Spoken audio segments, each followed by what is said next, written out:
where your organism lives.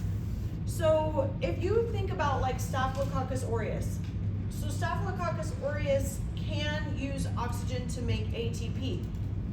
But what we know about Staphylococcus aureus so far, we don't know a ton about it, we're just still new, but what we know about it so far is that it can cause kind of everything, right? Like staph is kind of everywhere and can cause deep infections, superficial infections, anything from sepsis to conjunctivitis, like it's kind of everywhere. So if it needs oxygen, then how can it cause a deep wound infection where it doesn't have access to oxygen?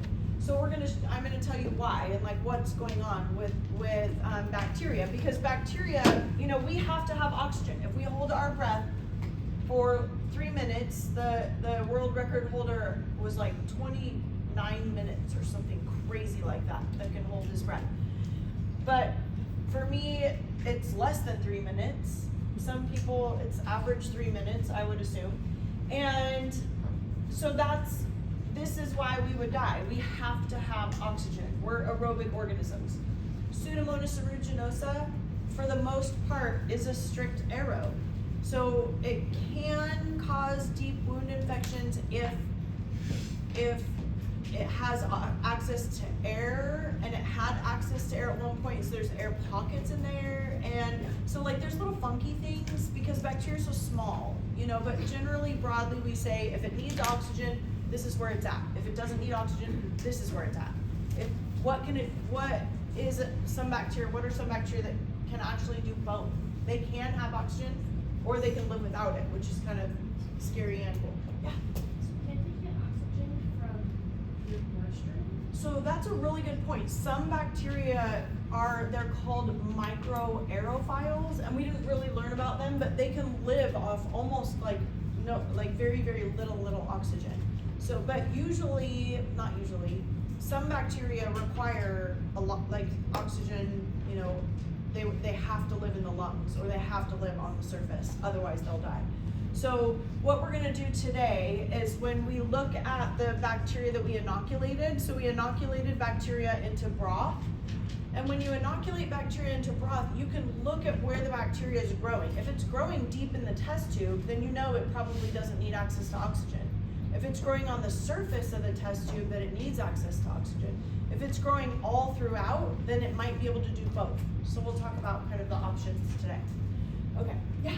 With the whole anaerobic bacteria or bacterium, what about the endospore situation? Yeah, so endospores, Are they still taking in oxygen, or is that technically? yeah, no, they're not metabolizing anymore. So Okay. that's a really good point. So if they run out of oxygen, then they're not metabolizing anymore. But they can still survive that period of time? Yeah, and most of those are what we call facultative. So I'll tell you what a facultative is. Bring that question up again, and we'll talk about what facultatives are. Okay, so let's keep going on metabolism. Is everybody done with the quiz? Yeah, okay. So let's continue on metabolism. So we talked about aerobic metabolism. So now we're gonna move on to anaerobic metabolism, or anaerobic respiration. So the anaerobic, we call this fermentation. So fermentation is just another word for anaerobic respiration. We use those terms interchangeably. And when you say fermentation, what do you think of? Like, what do you think of it? Yeah, booze, totally. Wine, beer, fermentation also can be like sauerkraut and things like that. So like fermented foods, actually that is what's going on. So fermentation, wine, beer, bread, and that is what's happening, is anaerobic respiration. So what is anaerobic respiration? So anaerobic is when they have no oxygen and they don't need oxygen. So these organisms can live in an oxygen-free environment. They don't need oxygen to make ATP. So how do they make ATP? So let's go over it. Let me show you really quick. There's one thing I wanted to show you. I'll go back to those slides in a second. But what they do is they go through glycolysis, and in that step of glycolysis, they get a tiny bit of ATP, and they of ATP is enough to make them survive. So that little bit of ATP is enough for all of their body processes to happen. So what they'll do is, so glycolysis is really where it's at. This is where we started evolutionarily and where all organisms started to make a little tiny bit of this energy molecule of ATP. So almost every single organism on the planet undergoes glycolysis, almost all of them. And so glycolysis is like the evolutionary root of how everything came to be. Was we got a little bit of ATP, and then what happened was organisms started photosynthesizing, and once they started photosynthesizing, they created a lot of oxygen, and then oxygen was in the air, and they started making glucose, and now we had all this abundance of glucose and this abundance of oxygen.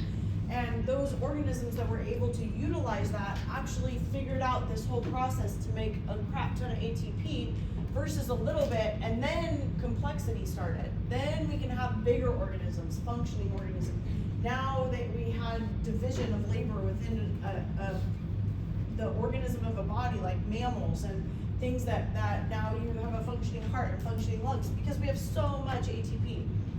So before that, we just had a tiny bit of ATP, and that little bit of ATP was enough.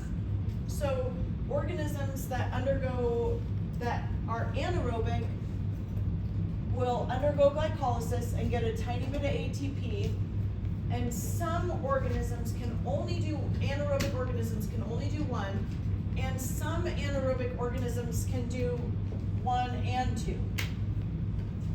So they get a little bit of CO2. But what they get, so they get a little bit of ATP, and they get some CO2, but what's left over are carbons. We have some carbons left over that we didn't break all the way down, that we didn't break all those off and get rid of those and all the hydrogens and carbons. We didn't access all of that. We can't utilize all of those molecules. So we have some leftovers. So these leftovers are called byproducts. And those byproducts actually, as humans, we've become incredibly smart and used those commercially. So here, if you look at this, I really like this little diagram, even though it seems kind of confusing, but here's glucose, it goes through glycolysis and breaks up into pyruvate. Now we have pyruvate.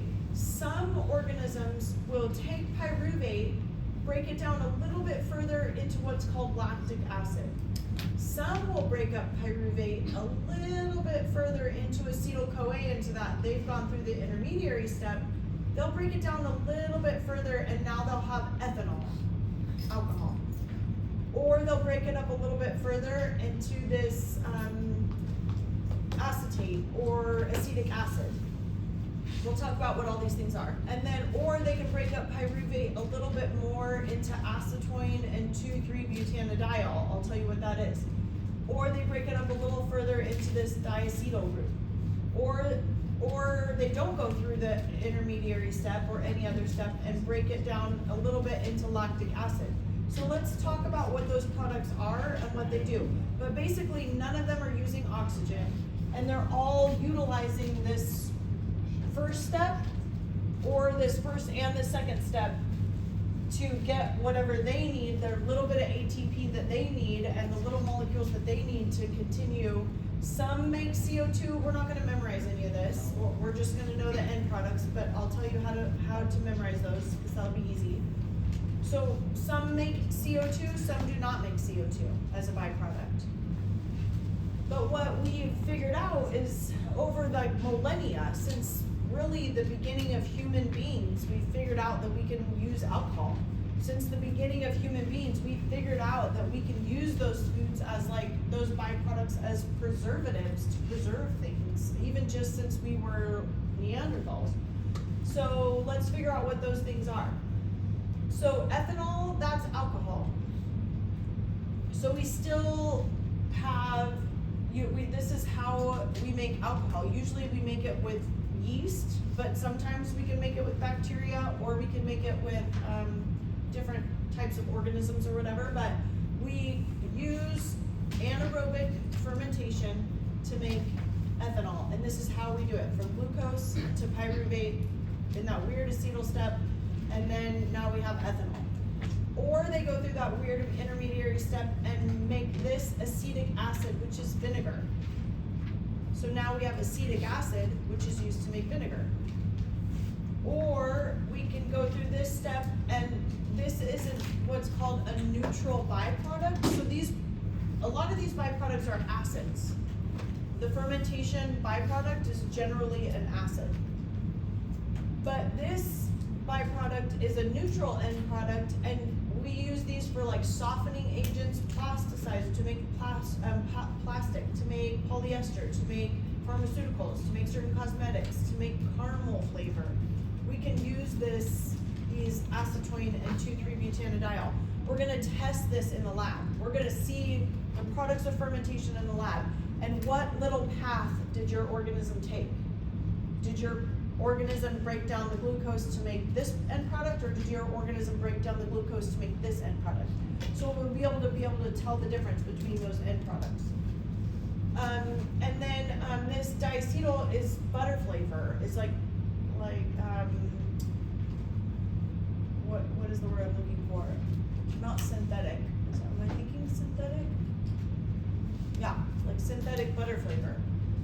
Lactic acid, we use lactic acid for a lot of things. For dairy, yogurt, that's why yogurt's sour. That's why sourdough bread is sour, from lactic acid. So these are all byproducts of fermentation, so don't forget that. So our option 1 was anaerobic metabolism or respiration. Option 2 that we're gonna talk about, and we're gonna do a ton in the lab, anaerobic respiration, or you can say metabolism, which is also called fermentation. So sometimes they're like called fermenters. Is it a fermenter or is it not a fermenter? So organisms that are strictly anaerobes are organisms that typically won't cause pneumonia, or won't cause external otitis media, or won't cause skin surface infections, because they can't be out where oxygen is. They can't be in an oxygen environment. So another thing that we think about in the lab, I'll bring up in the lab in a minute. Yeah, go ahead. Why can't they be in an oxygen environment and just ignore the oxygen? So that was a good question, but they don't live in oxygen environments. They have to live in an oxygen-free environment. Okay. Yeah, that's a good question. I don't know what oxygen does to them. If it's oxygen, if it creates if they can't handle a lot of oxygen utilizing organisms have a way to break up oxygen, because oxygen acts like a free radical. So we have ways to break up oxygen and make sure that oxygen attaches itself to water or attaches itself to carbon. So our bodies have the means to do that, but maybe they don't. That's a really good question. Okay, so then our third option, so here's our little byproducts. I just put a lot of slides on here, so whatever slide helps you the most. Is it the table? Is it the list? Kind of go through and see what helps you. Okay, so let's talk about our third option. So our third option are called facultative anaerobes.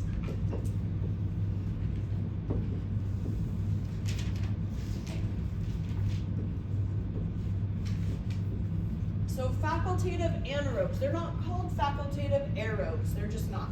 They're called facultative anaerobes. So facultative means that they can do either or.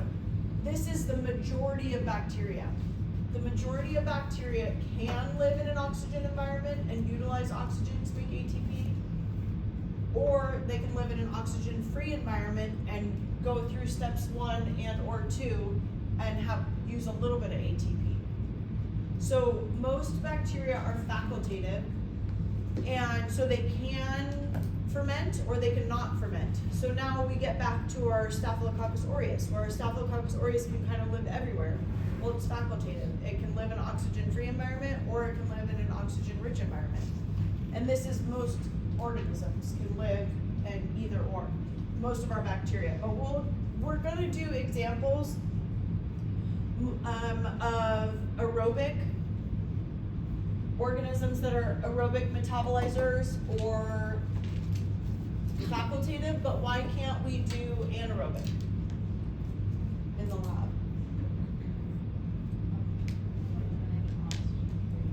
Yes, very good, awesome. So we can't really create an oxygen-free environment in the lab. You have to have a special lab for that. You have to have special equipment to be able to grow anaerobes, strict anaerobes in the lab.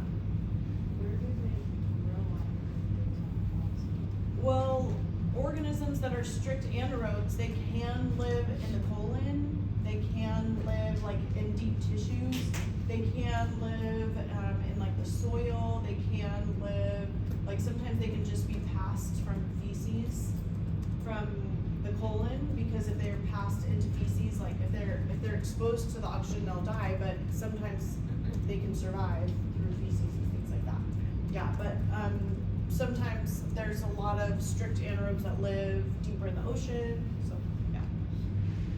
They also become endospores. So endospores are only specific organisms that can form endospores. Most of those are gram-positive, and the endospores are mostly facultative. So yeah, that's mostly nutrients that they run out of, not really oxygen. Yeah, great question. Yeah. Can you clarify, I think you said like in the beginning that anaerobic, so for fermentation, they Mhm. undergo glycolysis, Mhm. and then some of them go on to the intermediate step Mhm. with pyruvate, yeah, that one right there. Mhm. And that's for fermentation, Yeah, so fermentation, they can either do this or they can do both. right? Okay. Yeah, yeah, so I think this always helps me. I don't want you to memorize this, obviously it's too much, but I think it helps you to look at it, because in the lab, you're going to see like, was there an acid byproduct that this organism used? So we're gonna put glucose in a tube, then we're gonna inoculate it, then that bacteria is gonna grow. Is the tube, we're gonna be able to see, does the tube change color because there's acid in there? Or does the tube, we're gonna put other reagents in there that tell us it's a neutral byproduct and there's no acid in there. So we'll be able to tell the pH that results from chewing up the glucose. So if it's a neutral pH or if it's an acidic pH, we know it went through some sort of fermentation. We'll know if it goes through some sort of fermentation or not. Does that make sense? Yeah. If it doesn't ferment, then generally it's aerobic or we didn't give it the right sugar. We'll go through that in the lab. Don't get too hung up on that yet. Okay, awesome. So those are our different types of respiration or different types of metabolism. So we have aerobic, anaerobic, and facultative. Most are facultative, that can go through this whole process or just these processes depending on if there's oxygen available or not. Yeah. So the anaerobic only goes to the first two steps? Yeah, either one or two, depending on the type of organism. So, Oh, so it's just one or the other, it's not even both? well, it is both. So see this little guy, so here, like this organism, for example, went through glycolysis and went through the intermediary step. This organism that makes acetic acid. Oh, okay. This organism that makes lactic acid didn't go through the intermediary step. It just goes through glycolysis. Does that make sense? Yeah. Okay, so it depends on the species. Good? And then the third one, it says it can like produce a little or a lot ATP. Is that just depending on which, if it went through like the Krebs cycle, is that? Yeah, if it goes through this cycle, if it's anaerobic, if it's using oxygen, it will always make a lot of ATP. Yeah, yes. Great questions. Okay, awesome. Okay, so let's talk about virulence. So this is necrotizing fasciitis. We talked a little bit about necrotizing fasciitis when we talked about strep pyogenes.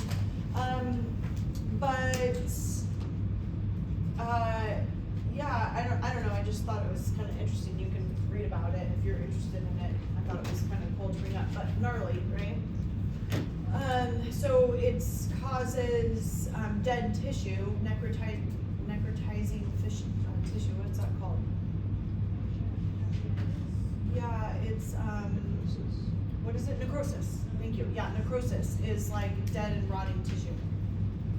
Okay, so let's talk about virulence. So we're going to talk about the cytopathic effects of bacteria and how bacteria make us sick. So why do bacteria make us sick? They make us sick because they're not trying to make us sick. They just want to live the dream, right? They just want to live their little happy life and reproduce and eat the food and live on and go about their merry way. But when they're living inside of a human being, some bacteria can live off our food and our digestive tract and what we're eating. But some bacteria actually live off of us, live off of our materials and like what we're made of. Like they will eat our cells. So I always give this analogy, it sounds kind of gross, but with pizza, it's like, so if you have like Pseudomonas aeruginosa, they're gonna spit out something that are called exotoxins, and they spit out these toxins to digest the material around them, and then they absorb the material. Because they don't have a mouth, they can't eat, they don't just chew with little teeth. They have to spit out toxic enzymes, digest the material around them, and then they pull in the materials that are smaller that can get through their cytoplasmic membrane. Yeah? Is that what was happening with that picture? I forgot the explanation. With the necrotizing fasciitis one? Or the dog? The dog. Oh yeah, yes. So that's what's happening is their toxins are eating away at the flesh of the dog. Yeah. Mm-hmm. Yeah, it's really sad. It's hard to because sometimes they'll give the dog topical antibiotics, but sometimes, it looks like a really bad infection. So, a mix of IV antibiotics, topical antibiotics, and probably since it's Pseudomonas aeruginosa, the vet probably gives them a cream to cover it so that it doesn't have access to oxygen, is what I would guess, but it depends on what the vet says. So what they're doing, what the bacteria is doing is it's spitting out, digesting, and pulling in the smaller pieces. So it's it sounds disgusting, but if you were to throw up on a piece of pizza, and all of your digestive enzymes and acids will chew it up into the smaller pieces, and then you can take up the smaller pieces. It's almost to be less gross, like putting things in a blender and then you can digest it. So that's what they're doing. So there are two types of toxins. There are exotoxins and endotoxins.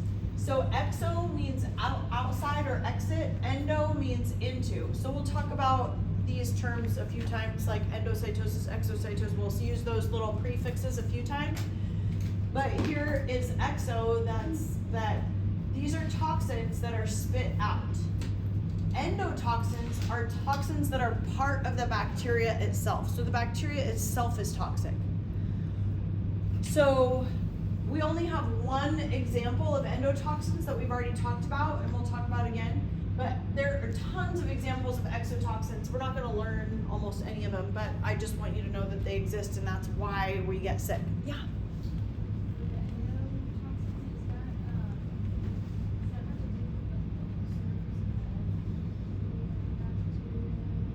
So H. pylori, that's a good question. It could be endotoxic and exotoxic, but what we're talking about when you're talking about endo, you're talking about inside the bacteria itself, not inside the person. But great question. Yeah, so that's, I'm going to bring that up in one of our labs, H. pylori, because we thought that people were just stressed, and all these stressed people are getting stomach ulcers. But then just within the last, I don't know how many it was, maybe been 10 years at the most, that we found out it's a bacterial infection. And so everybody was like, whoa, it's bacteria. So now it can be treated with antibiotics. So endotoxin means inside the bacteria itself, and exotoxins are things that are spit out. So we talked about this a tiny bit, but if you treat a bacteria with antibiotics, sometimes your patient will still not feel good, and it takes them a few days to get better because these toxins are still, that your body has to get rid of the toxins and the bacteria. So those toxins are spit out by the bacteria to digest things, and that's what is harmful. So there's one type of endotoxin that we discussed and that we care about are the lipopolysaccharides. So now we already know this whole section, we know, we don't have to think about it again. Awesome. So endotoxins, the only example are lipopolysaccharides. Those are these little tiny lipopolysaccharides that are on the outer membrane of gram-negative bacteria only. Those are the only endotoxin examples that we're going to talk about.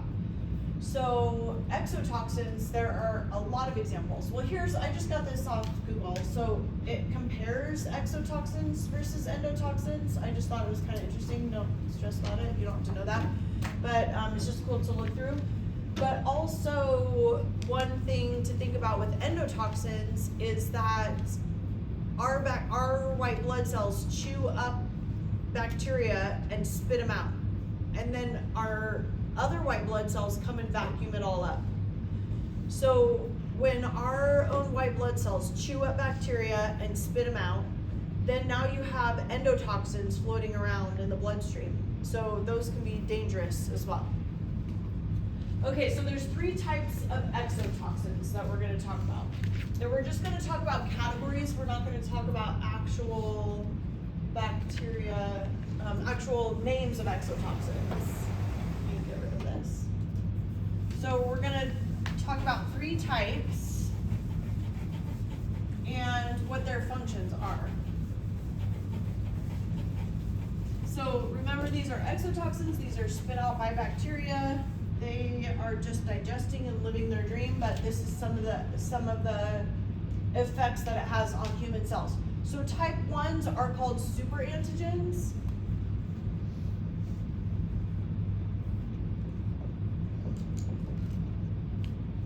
Superantigens.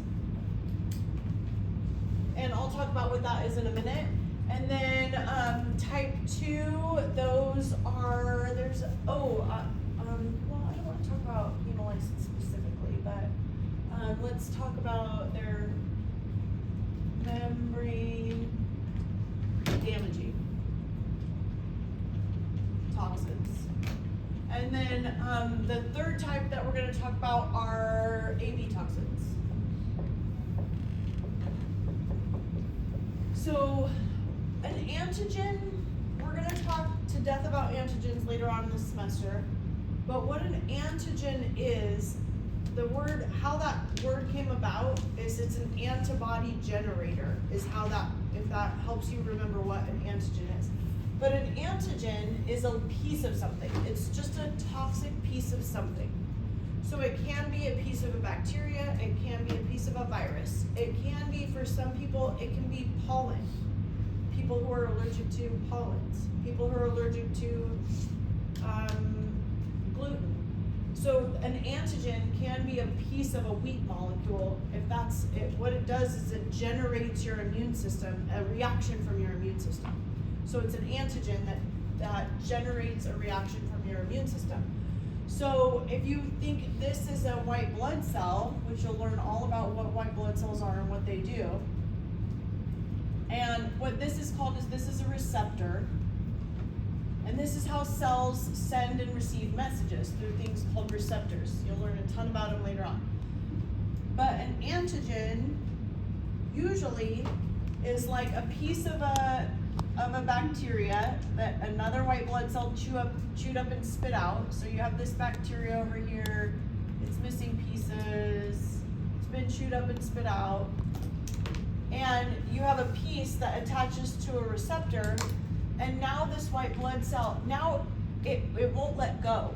Usually the bond will degrade over time. It'll just trigger the action of the white blood cell. The white blood cell will go do its job. Everything functions normally. Now what happens is this antigen will attach to the receptor and won't let go. So now this white blood cell goes nuts, and this white blood cell is going to be super hyper reactive to the antigen. And so now that white blood cell goes crazy, your body is having a reaction to your own white blood cells. So that's actually what does happen. You know, your body will have a reaction to pollen, but you start feeling crappy because of all of the pus that mucus that your body creates. And we'll talk more about what histamines are and what heparin is and the stuff that your body creates to try and fight that off. But now it's overloading, and so now you feel terrible and you're actually sick because of your own white blood cells. So a super antigen is an antigen that binds to a receptor, won't let go, and overactivates your immune system. Okay, so the next one are membrane damaging proteins or membrane damaging pieces, exotoxins of a bacteria. So these exotoxins are, I don't want to get too much into hemolysis yet. Let's just do it. Okay, yeah. I'm just wondering, the super antigens are specifically exotoxins, so like, pollen isn't considered a super antigen, is it? No, yeah, these are just specific to toxins from bacteria. Okay. Yeah, bacterial toxins. That's all we're talking about. Yeah, great question. So they're all bacterial toxins. Oh, one thing I did want to mention, sometimes you'll see it in the literature if you ever are reading about, you know, when I say literature, a lot of times if you have a question about some sort of if you have a medical question, we go to something called PubMed, and it's the NIH library website. And so as scientists, we don't really Google things anymore because Google is all over the place. You know, you can read something on WebMD versus whatever else knows, and get two different answers. So it's always best to go to the primary source, and our primary source we use is PubMed. So yes, you can read things on PubMed, but when you're a clinician, they're going to give you access to some sort of database, and they'll say this is where you'll find like contraindications for pharmaceuticals, or you know they'll give you kind of where they want you to look for information depending on where you work. And so if you see some of these, it's so good for you to kind of just familiarize yourself with a lot of the language, because then when you start reading about it, then you'll know what the heck they're talking about. So if you see something like PTSAs, then you'll see, oh, I know what that means, I remember what that is. Or sometimes PTSAGs, they call it. So PTSAs or PTSAGs. So what they're called is a pyrogenic toxin superantigen. So a pyrogen is something that causes a fever. So they're fever-inducing exotoxins. So fever-inducing exotoxins that can also act as super antigens. That super antigen bound to that receptor and won't let go, so it causes overactive immune response. Then you have membrane damaging. So there's some types of toxins that will do this whole experiment in the lab, that actually the toxin itself, this is a human cell. This human cell is like an epithelial cell maybe in your throat, or in your patient's throat, or in your patient's respiratory tract, and those toxins actually damage the cell itself, damage that cell membrane. So we're gonna do this whole experiment in the lab in probably next week or something like that, but what they are is one example are hemolysins. So hemolysins, what's heme? Does anybody know what heme is? Blood. Awesome. So you have red blood cells or erythrocytes, and those toxins will break up red blood cells. And so we're gonna plate our bacteria on blood. It's sheep's blood, agar, and the agar itself looks red. It's a blood agar, and you put bacteria on there to see if that bacteria spits out type 2 exotoxins. Are those type 2 exotoxins gonna break up the red blood cells, or are they not damaging to red blood cells at all? So depending on the type of toxins, why do we care? Well, we can identify different bacteria that way. So if you think that your patient has streptococcus versus staphylococcus versus something else, then if you plate it on blood agar and it lyses the cells open, the red blood cells open, then already you say, oh, it's probably strep or something like that. So we'll do that in the lab. Okay, and then our last are AB type 3 exotoxins, and what those are is, I don't want to get too much into cell biology, but this is like my favorite thing to talk about because I love cell biology. So what happens is one of those exotoxins will actually come into the cell itself, and what they can do is they can act on the DNA of our own cell and cause changes to our own cell. So our own cell can have can be spitting out more mucus, or can be can stop producing mucus altogether, or it can, whatever that cell's function is, it can change the function of that cell itself. So yeah, so it's scary because they actually act on DNA to change how that cell responds to the illness. So evolutionarily, it's a good idea for them to be like, oh, I'm going to create an exotoxin. That exotoxin is going to act on the DNA of this cell in the digestive tract to stop creating mucus. Now this cell stops creating mucus, and now the bacteria are happy and can live here without mucus on the outside. So it's kind of like a little mechanism for those bacteria to be more successful within that area, for them to make you more sick by turning off the things or turning on the things that cell does to make them more habitable to that environment. Yeah. Sorry, going back to membrane damaging. Uh-huh. Is it just damaging the membrane itself, or what is it doing to the cell? Well, once it gets into the membrane, then it can cause damage to really anything that has like a phospholipid membrane. So really it's like membrane damaging but you know, our phospholipid bilayers, same as a bacteria, this is a phospholipid bilayer. So those phospholipid bilayers of our cells, as well as bacterial cells, are very selective of what they let in and out. So if there's toxins out here, then they can't get in. But if those toxins can damage that phospholipid bilayer and break that phospholipid bilayer and get in, basically what it's doing is breaking this cell open. So now the bacteria have all this food to eat, and the bacteria can get into the cell, the bacteria can eat all the stuff. So it's like breaking things apart. So it's using it as Food, yeah, yes. Yeah, these are all tactics to help the bacteria survive better, in a better way. Yeah.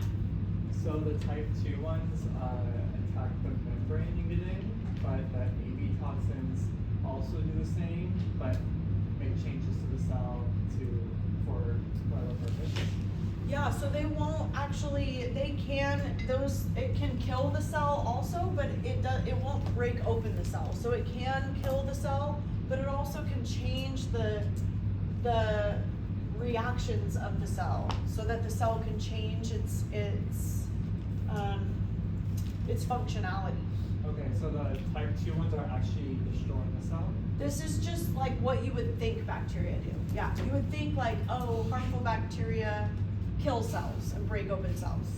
But you might not be aware that they can also overactivate our immune system, and that they can also get in, those toxins can get in and actually change the functionality So of the the type cell. 3, like they break in without doing damage? Yes, and then their action is to change the reaction of DNA, what DNA does. Yeah. Yeah. Will cells continue to do DNA replication after an AB toxin? So it depends on what the action, this example, it just gave an example of like cell death. So it can make the cell die, but it can do all kinds of stuff. So they can change the mechanisms of the cell too. Is that like, are A and B toxins like quite dangerous then? Yeah, AB toxins are dangerous. Yeah, they are really dangerous. Mm-hmm. Yeah, you don't want anything in your DNA or on your DNA or changing your DNA. Yeah, yeah. Awesome. Okay, but also, you know, yes, it is affecting your DNA, so that is scary. But also, you don't want bacteria that can break up all your red blood cells either. You know, like they're all pretty scary because your white blood cells, your immune system is so powerful, like way more powerful than any pharmaceutical that could ever be made ever. So overactivating your immune system is sepsis, and that's why a lot of people will die from sepsis. Is one of the scariest things, and that's because your immune system is overrun. And then also, you know, having like that picture of that necrotizing fasciitis is it's breaking open those cells. Those cells are lysing and dying, and they don't have control over it. It's just toxins spreading over those cells. I have a question. Is like sepsis contagious? Sepsis is contagious because it is a bacteria. So I wouldn't really say contagious because, you know, you could touch a patient with sepsis and you could probably share a lot of things with a patient with sepsis, but it's because usually they have bacteria in their bloodstream. So sometimes it's mostly because the patient is immunocompromised. They're susceptible to sepsis, but also because of the strain of bacteria that they have. So that strain of bacteria is happy living in the bloodstream, which is a really scary thing too. But we'll talk tons about sepsis too later on, semester. Great question. Yeah. What's the difference between a virus and a type 3 exotoxin? Because it looks like they have kind of a similar mechanism. They do have a similar mechanism, but I'll talk a ton about viruses and what they do, but what viruses do is they get inside and then they use our own machinery to replicate. So then they become more and more and more and more and more, so much that this cell breaks open and is full of new viruses. Now you have viruses everywhere, then the next virus gets into the next cell. That cell will replicate and the virus will overgrow and break up that cell. So we'll talk about cytopathic effects of viruses too when we get to the virus section, but yeah, that's a great question. Awesome. Anybody? Okay, cool. So let's just give some examples. Here's some examples of toxins, and this is, so toxins are proteins. Proteins, I haven't really emphasized how incredibly powerful proteins are and what proteins do and what they mean yet, but this is, if you ever work in well, I think in biochemistry I did it too, but what you do is you type into a computer the amino acids of a protein and it'll show you this picture, because that's how the amino acids fold into a shape to make a protein. So those are just protein folds. They're just a bunch of amino acids that come together to show you a shape. But those are proteins and those are the toxins. So these ones could be type 1, type 2, type 3, I don't know off the top of my head, but botulinum toxin is what causes botulism. Also, that's what's used in Botox to relax muscles. So same in botulism is, I don't want to say it's typically infants, but it is more likely in infants, but a whole bout went through the military in like the 60s and caused botulism, where it's complete muscle relaxation. The muscles can't contract anymore, and that's what the toxin does. So pertussis toxin, 2 of my nephews had pertussis, had whooping cough, and coughed for a year, like so long, forever. Yeah, pertussis whooping cough sucks. But that's from Mortadella pertussis. This is Clostridium botulinum. Vibrio cholerae, that's cholera toxin. Cholera, remember, is in the water. A lot of countries still have cholera. Luckily, we don't have cholera because of our water treatment plants. But cholera is, that toxin is what causes diarrhea and dysentery. And then tetanus toxin is from Clostridium tetani. That's why we get tetanus shots. Probably all of you have had tetanus shots, and that causes chronic muscle contraction, and that's from the Clostridium bacteria that is a lot of times in soil. So they'll say like it's on like rusty materials, there's high concentrations, or in soil. Yeah, so they suggest you get a vaccine for that. I don't want you to know or memorize any of these. I just thought it was kind of a cool, these are abbreviations of exotoxins from Staph aureus and gas. What do you guys remember what gas is? What does gas stand for? No big deal if you can't remember, because you guys haven't studied your note cards yet. So gas is a group A strep, and that's Streptococcus pyogenes. So that's gas is group A strep, that's Streptococcus pyogenes. The other streptococci are all in group B.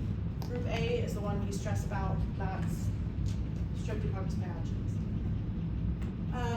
So what endotoxins can do? So endotoxins, remember, are lipopolysaccharides. I'm not gonna have you remember any of this either, but just as you are thinking about it, like what do lipopolysaccharides do?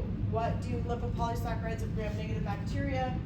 They will cause histamine to be released. They'll cause bradykinins, prostaglandins, coagulation system, myocardial depressants. So they can cause all kinds of problems in our body. Interleukins, those are reactions from our white blood cells that call in white blood cells to do all kinds of crazy stuff. Tumor necrosis factor, that sounds crazy like tumor. It is a tumor-inducing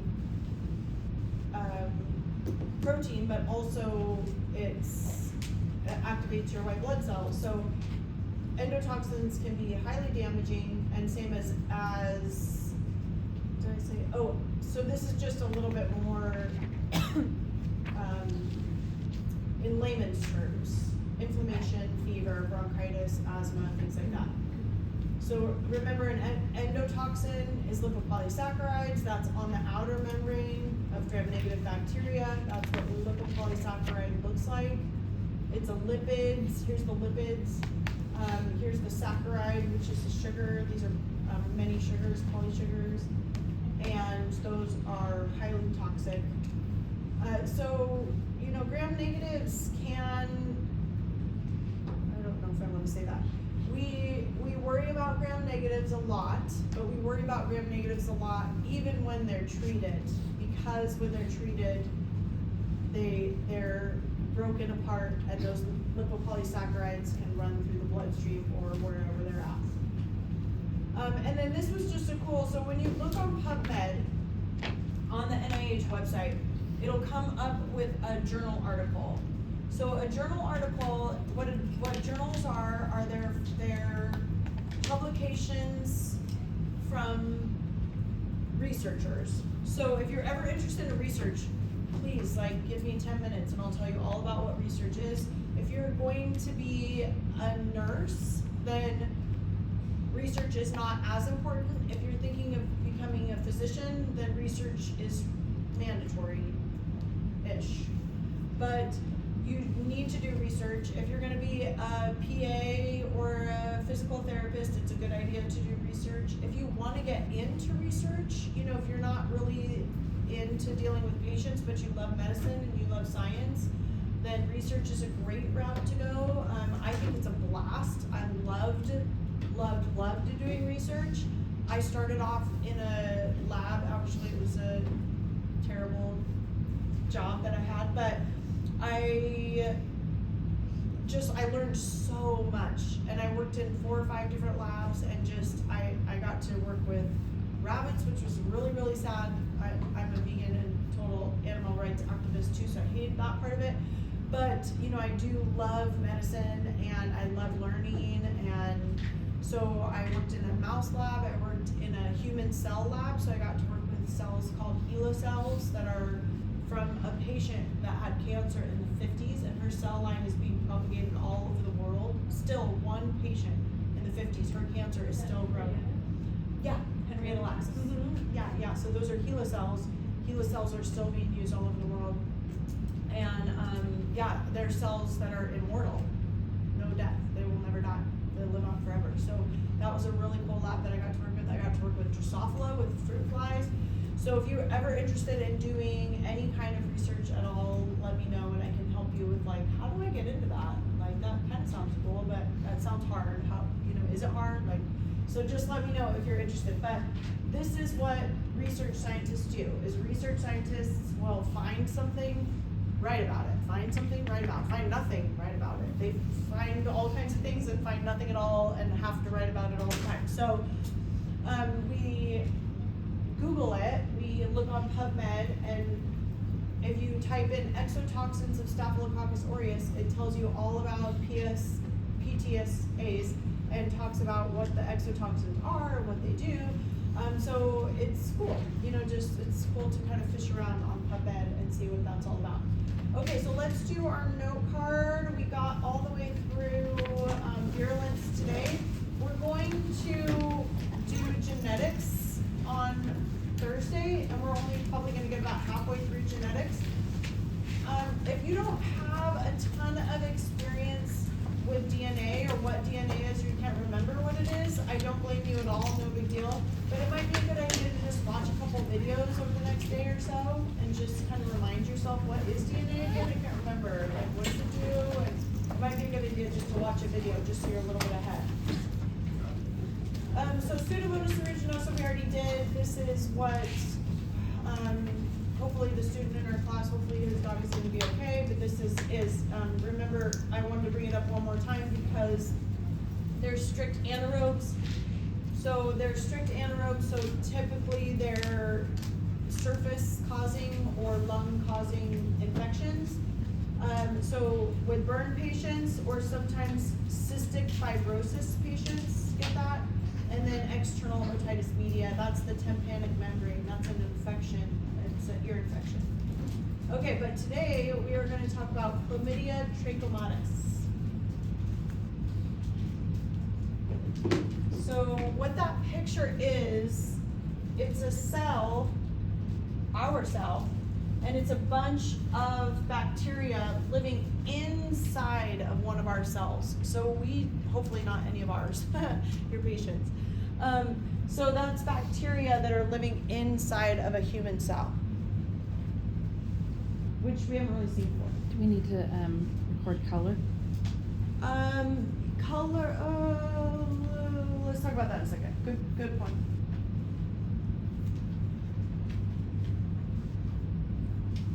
So the bacteria itself is the cocci. The cocci that are on the inside. Yes. Okay. Yeah, good point.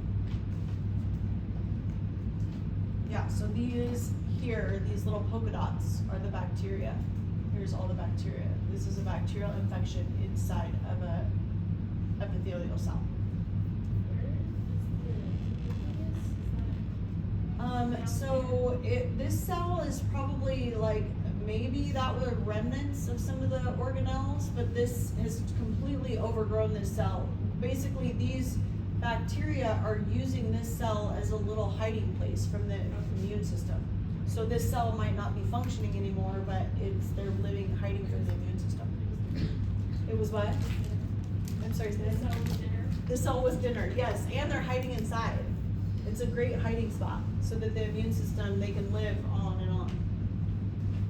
Yeah, that was their pizza. Okay, so let's say it 3 times. Chlamydia trachomatis. Chlamydia trachomatis. Chlamydia trachomatis. Chlamydia trachomatis.